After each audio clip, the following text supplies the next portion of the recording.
এহসানুল হক মিলন সাহেবকে শিক্ষা প্রতিমন্ত্রী বানানো হলো। ভদ্রলোক এমন একটা কাজ শুরু করলেন, হেলিকপ্টার নিয়ে প্রতিদিন বিভিন্ন পরীক্ষার কেন্দ্রে হানা দেন।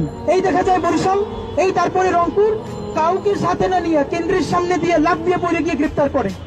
আমরা দেখলাম বরগুনা মোকামিয়া থেকে প্রিন্সিপালকে অ্যারেস্ট করে এসে ঢাকায় নিয়ে আসছে।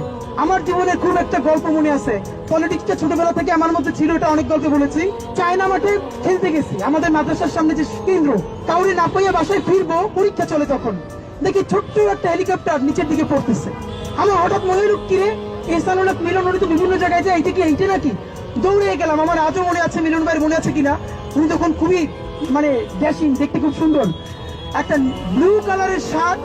উনি হেলিকপ্টার থেকে দরজা খুলেই উল্টা দিকে জোরে দিলেন দৌড়, উনি কেন্দ্র চিনতেন না। তারপরে ওনাকে অন্যরা বলার পরে উনি পরীক্ষার কেন্দ্রে আসলো, 15-20 জনকে মুহূর্তের মধ্যে এক্সপেল করে পুরো বরিশাল বিভাগে 10 থেকে 15টা কেন্দ্র গেল।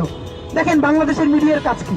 এহসানুল হক মিলন সাহেবকে প্রশ্ন করেন, আপনি যে হেলিকপ্টারে দৌড়ান, আপনি তো শিক্ষা প্রতিমন্ত্রী হিসেবে এই কয় টাকা আপনার জন্য বাজেট, আপনি হেলিকপ্টার পান করুন। ওনার উত্তরটা আমার মনে আছে, মিলন ভাইয়ের মনে আছে কিনা।